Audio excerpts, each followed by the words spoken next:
back to my YouTube channel, and today we will be solving a design problem where we will be designing a Google Drive. Yes, this is a very famous question which many companies ask in their interviews, like Amazon, Atlassian, Walmart, and other companies has asked. So yeah, let's begin designing our Google Drive or any cloud storage for that reason. So what functional, not functional requirement we can expect? So here are some, like we are allowed to upload, download or delete any of the files, share files. We can manage our folders, search, versioning, and all these stuffs. Okay, and for non-functional, we want our system to be available and scalable. Efficient storage management should be there. Of course, security is the key, and consistency in file updates. So these are our basic functional, non-functional requirements which we will take care of while building our system. Okay. So as soon as you see a problem, what first comes in your mind? So we have done so many videos now. I think you are able to think of a basic design. First, when we start designing now, we don't go and design the most scalable approach. We design the basic part and then solve the problem by scaling it. Okay, so first design which comes up is this. This is a very basic design where we have an API service which which obviously be scaled, and it has load balancer to manage a load. We will be saving our file in a blob storage which stores it in a binary format, and we will save that URL or that storage in a DB. Okay, and for the most recent access files we will maintain a cache. This is the most simple design which you can come up with, but is this scalable? Is this solving all our problems? Let's see it. So yeah, if we see a functional requirement like if we are able to create, file, update, delete, yes, we can do this by our API service. But is this scalable? No, because let's suppose there is a very big file. Then is this one server, or for simplicity we say that there are multiple instances of this server. So can it scale that? So I'll say no, we cannot. The APIs can give us timeout. They are always a timeout in the API. Also, this is not the correct way. We are not taking care of security, or we are not compressing for that reason also our file. So it will take a lot of file storage also, not scalable, not good. Okay, so what else we can do? Let's see what else we can do in our design. Okay, so see, whenever there is a problem where we want to do things in a more scalable way, and we can ask user to wait, we implement a queue. Uh, I I say that we can ask user to wait it, like if there is a very big file, we can tell user that hey, your file is being uploaded, you can wait. Okay, so user can wait. That user experience is good. It is not a bad experience. So yeah, we can manage things in asynchronous order in the background. Okay. So what will do it? What will be the flow? So as soon as one upload request comes to API service, new service. So this API server will create an entry of that. Okay, so this is my new file which I will be saving in this folder. Okay, so this is the new entry. That's it. This API service will do that only, and it will then return back. Uh, so we can say that there is an API called create. So it will return a file ID. Okay, so this will return file ID.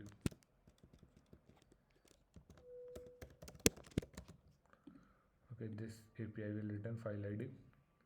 Now, as soon as we have this file ID with us, so what we can do is we can break a file into multiple chunks. Like there is a very big file of, let's say, not a very small file also, let's say 10 KB. Then also we can divide it into 1 KB of 10 parts, and we'll say each part as a block. Okay, and we can send requests to our consumer. So you see, this is one block, we have to upload that block. So we will push that message in a queue. So as soon as we push that message in a queue, what this block consumer will do, it will first compress that file, encrypt it, and save that in a file storage. Okay, and as soon as that file storage is saved, we will tell this API service, hey, this is the block server which we have stored, and this is the block order. So every block has an order now. Otherwise, when we will be combining those files, it won't combine easily. Okay, so we can tell API service, hey, this is the block order which we have saved. Now update that into a DB. So for DB, we will be using a SQL DB because we need consistency, like multiple files. Our same files is not uploaded twice for that manner. So we will be using a normal SQL DB. And what our DB will look like, you will get a more idea when you see our DB. Okay. So this is a database will look like. It will have a file which have an ID name where it is saved, and what is the latest version number of this file. So we will be doing versioning also. I'll tell you why versioning. For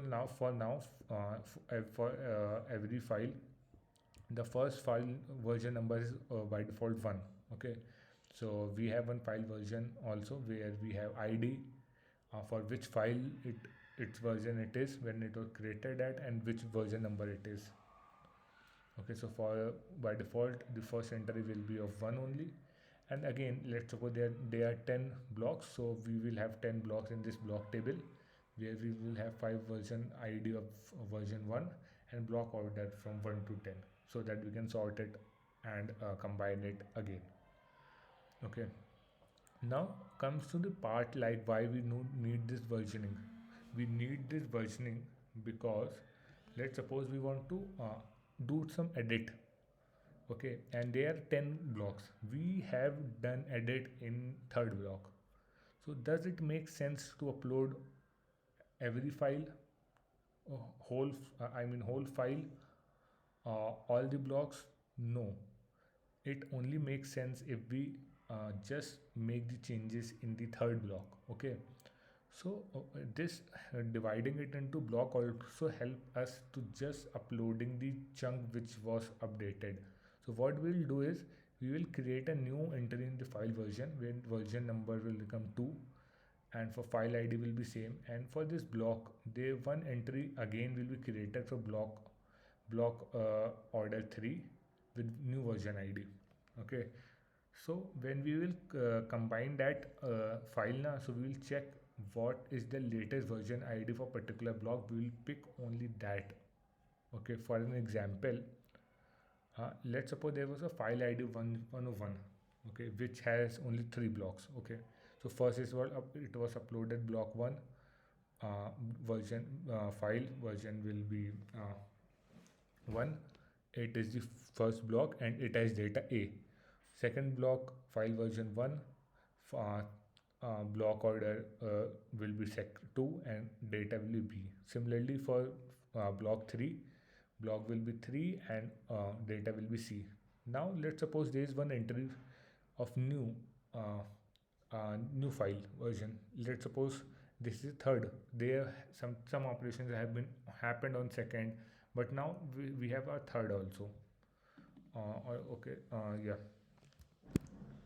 So we have third file version, and it is the block order of second. So this B2, this B2 is also block second. This is also block second, but it has updated data. So as soon as when we will combining this file now, so our file will not look like ABC. It will look like AXC because this B blocks updated latest file version is 3. Okay, and rest of the blocks latest file version is only 1. So we'll only pick the latest. So now it becomes AXC. So this is how we can upload the file in most efficient manner. Okay, so I think similarly what we can do is we can mark this for deletion. What we can do is delete that entry of those files and that storage also. That is simple.